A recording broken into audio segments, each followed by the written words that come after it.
different.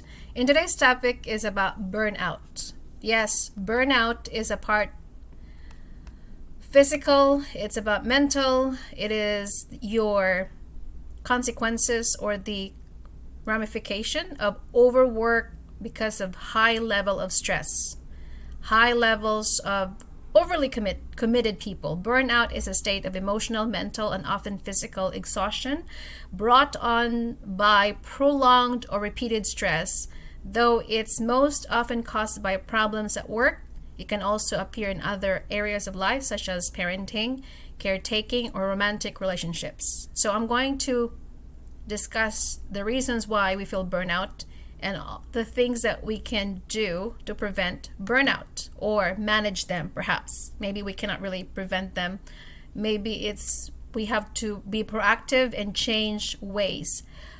A part of feeling burnout perhaps is cultural, especially when you live in the United States of America, where productivity is the name of the game. In my own observation, this country is proud of producing, overworking, by relentlessly pursuing goals and dreams. Most often than not, we brag about our accomplishments as a nation. However, there is a high price to be paid. No wonder the best athlete lives here, and this nation is considered to have the best of the best, which is something to be proud of.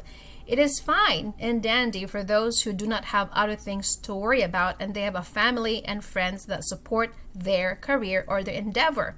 If you have the right people in your corner, it is a lot easier to attain your goals, for you have a team of individuals cheering you on. However, if you are like me, who came from a family and friends that are not so supportive and jealous of you and going to pull you down, and the people around you somehow demand more of your time and energy, then you are most likely going to put your dream aside and have this mindset of, when the right time will come, only then I will follow after my dreams and goals.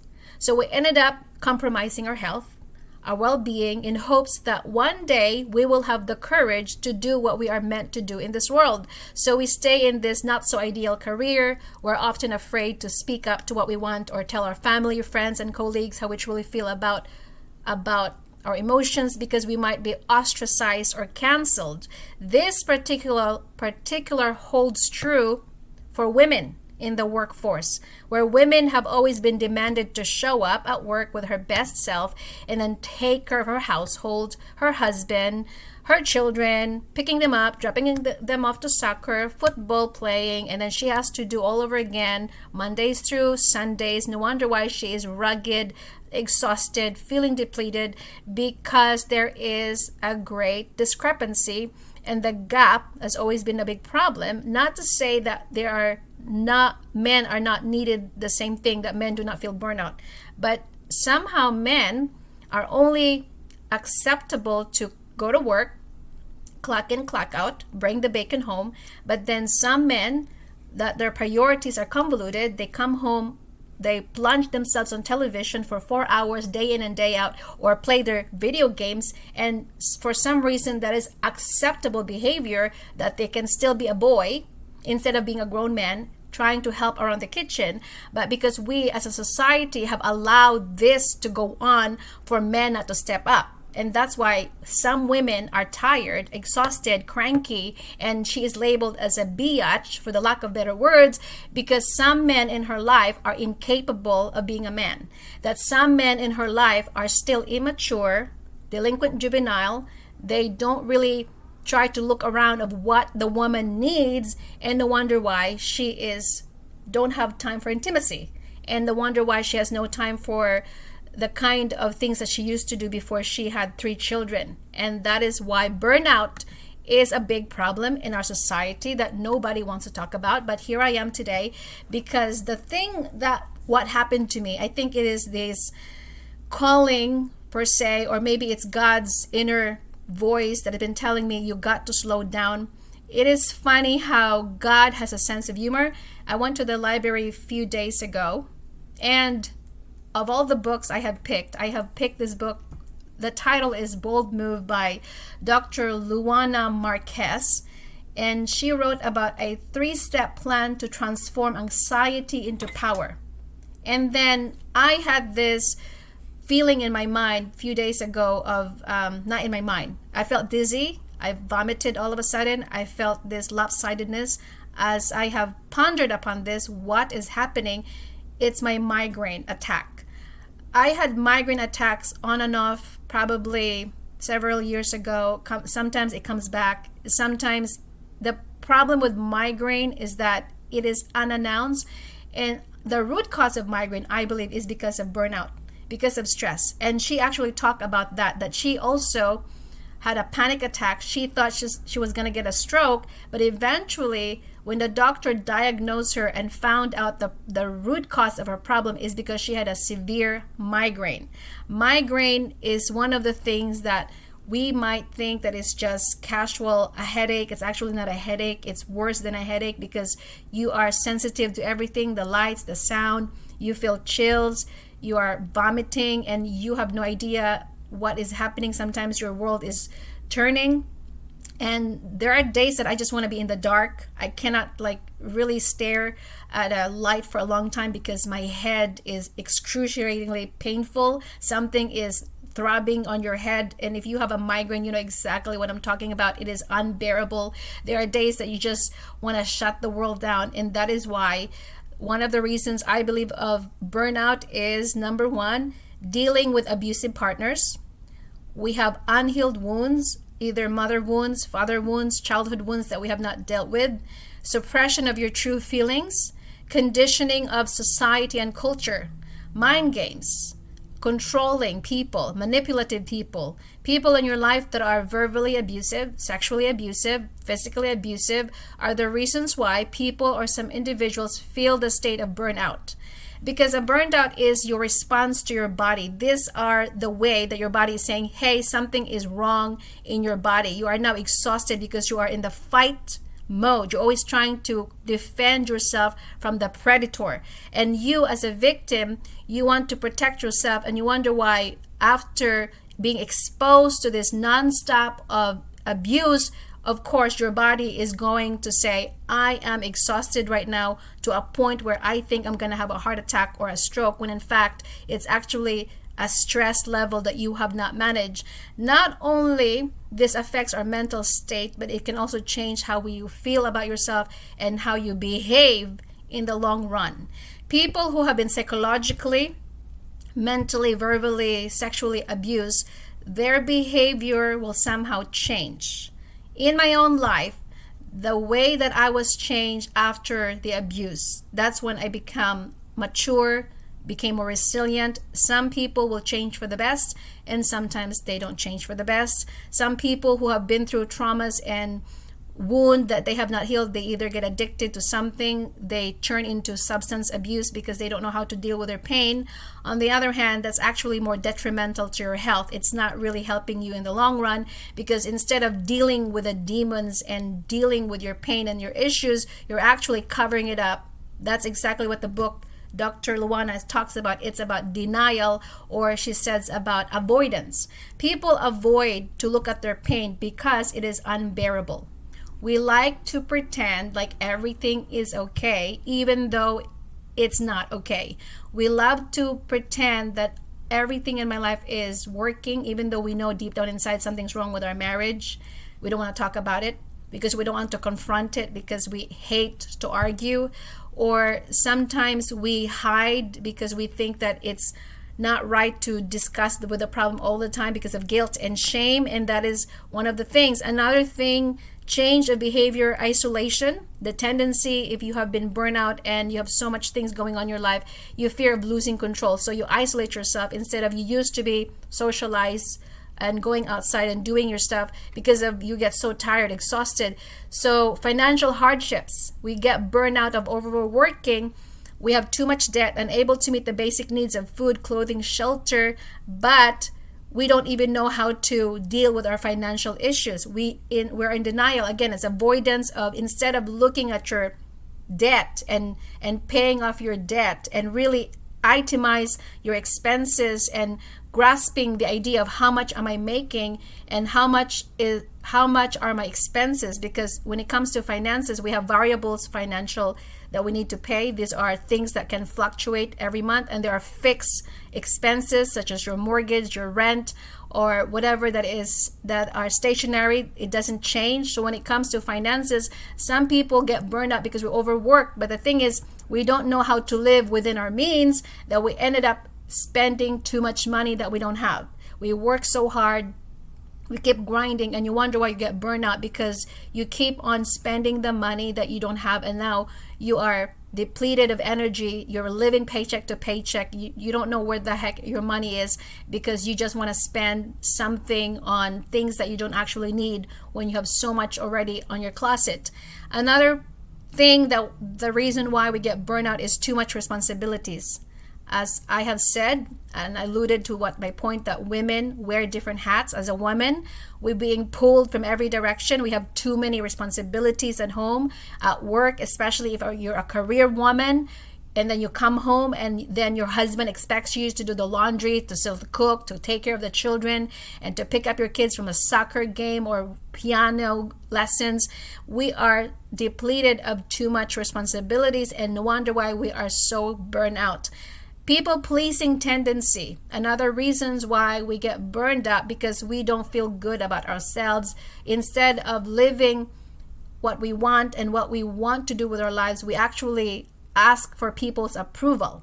It also detrimental to our well-being when we're always trying to look around, trying to belong, to be loved by someone, to be accepted by people. We are people-pleasing, that we cannot be authentic. We cannot show our own genuine self, and living out for people's expectation, like your family members, and trying to perform, because again, it is the way of you burn out, because you're trying so hard to perform, so that when you perform, they're gonna applaud you. It's like this conditional love. When you do things A, B, C, D, then that's the only way I can love you. That's the only time that I can applaud you. But if you screw up, and if somehow you become a bad girl and become naughty boy, I will punish you, and I'm going to not talk to you for many years or days, and I'm going to penalize you for being a naughty person. And that is why we get burnout, because it's psychological.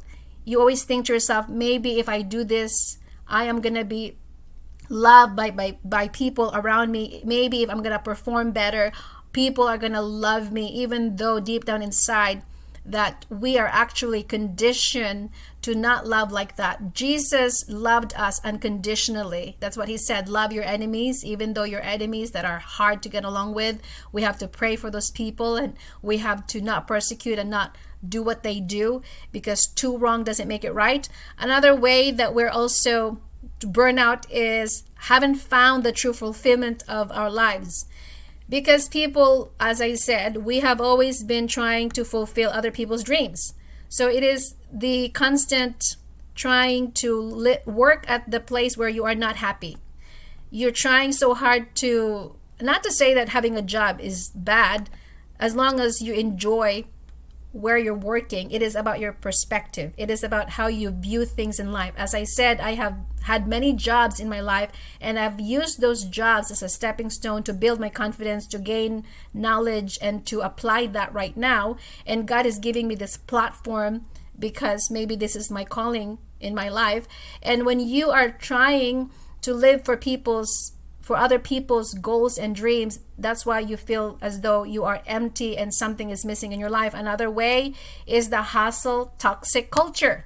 The lies that the more we make, the happier we will be, and the more we work by compromising our sleep, our state of being, and the peaceful we will feel. Guilt and shame will be used if somehow you decide to take a break from work or from your responsibilities. The constant expectation of wanting to be more and have more stuff, as if this materialism and consumerism are what matters the most. And especially nowadays, or being teenager, where social media is always bombarding everyone of buying more stuff that they don't need. I know that some influencers, this is how they promote their product, but if you are not careful, we're going to end up being burned out, exhausted of trying to compete with everybody. According to Eleanor Roosevelt, comparison is a thief of joy. You cannot compare with someone when you know that your life is not the same with them. You cannot compare apples and oranges. They're not the same. That is how we get burnout, because you're trying to live up to people's standard. You're trying to keep up with the Kardashians when you know that you are not one of the Kardashians, or you're not one of the Jonases. And what's going to happen? You pretend like you have the money, and you're going to end up in debt, and you're going to end up living the life that you're not actually meant to live. And bold move, according to Dr. Luana Marquez, and I'm going to quote this, she said, "When we live our lives focused on only one goal without checking in on how it is serving us, we risk turning our lives into an endless cycle of stress and burnout.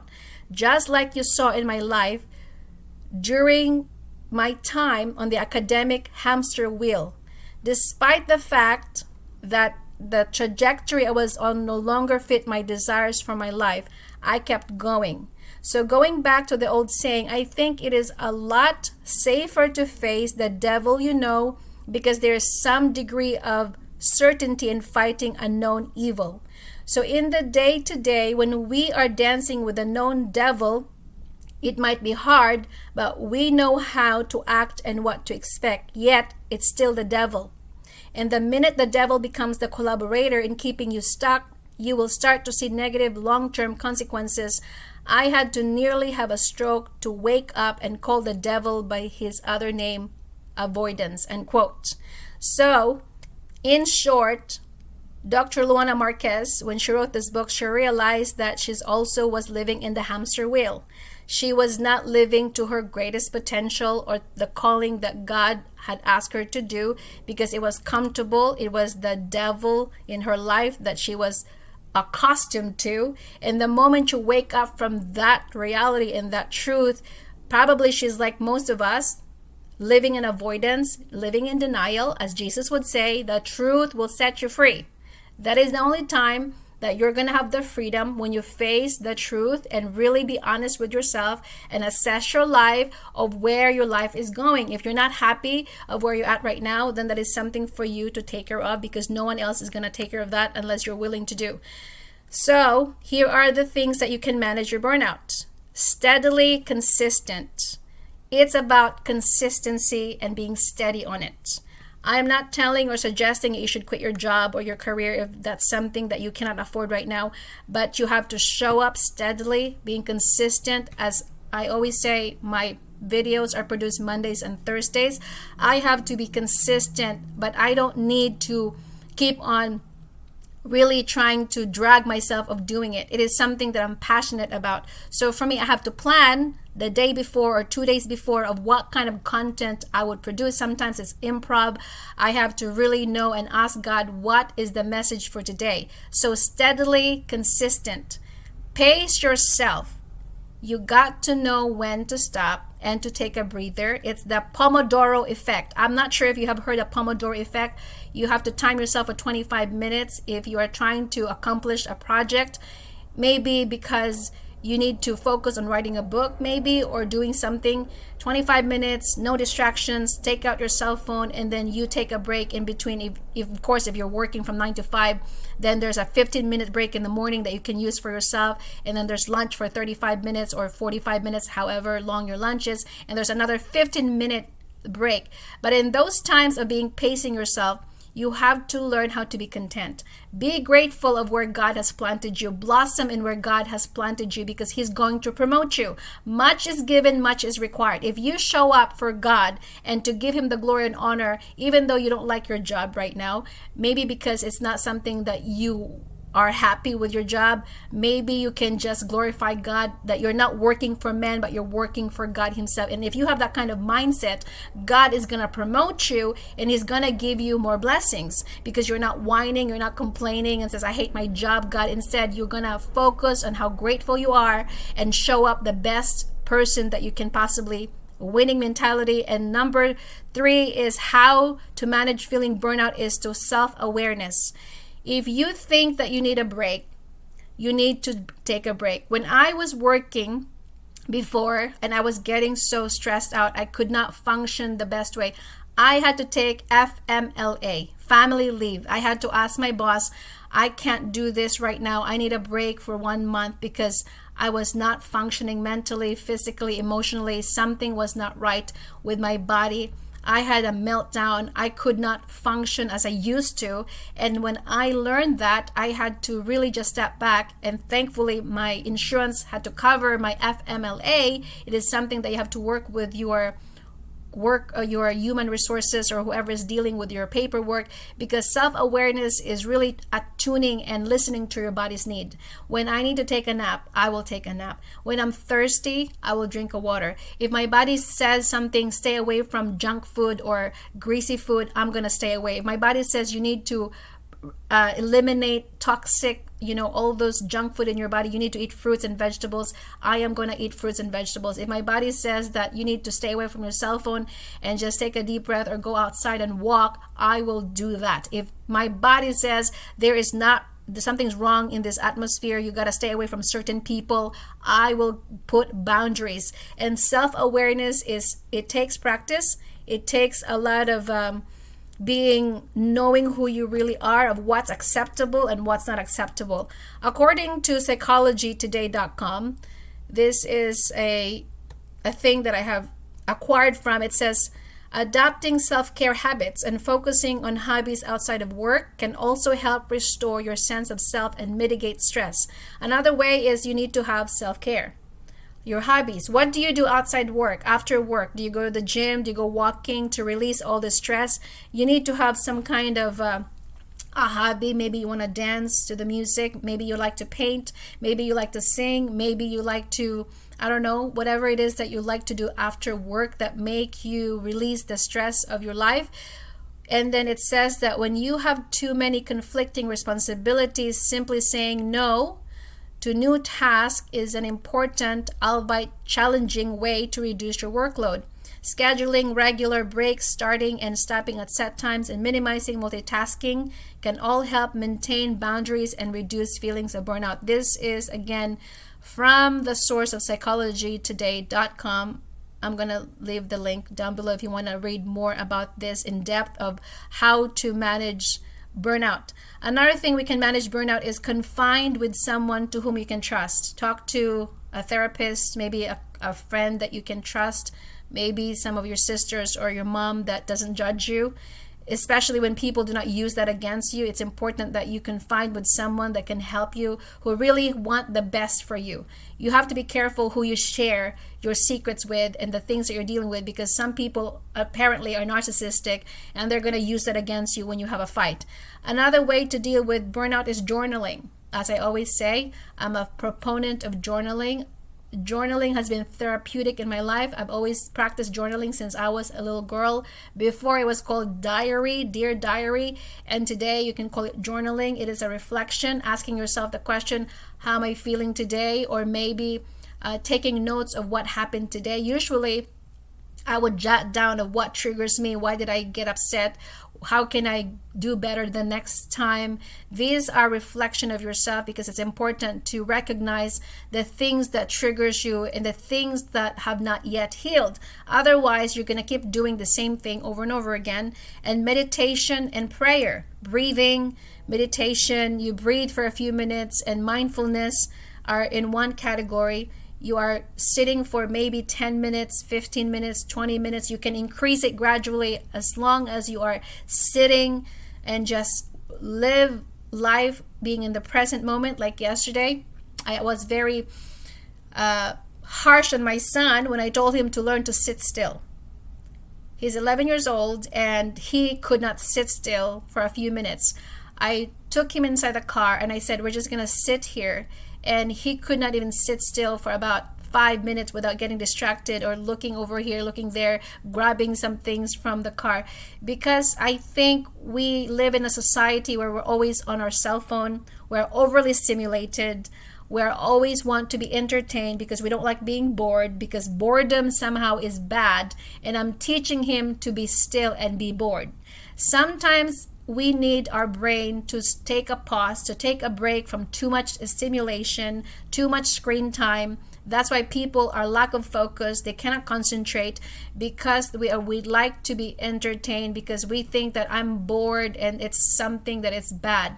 Sometimes our brain is like a cell phone. It needs to recharge. I try to explain to my son, think of your brain as a cell phone. If it's fully charged, it's 100%. It can function. But in the midday, you have used your brain capacity.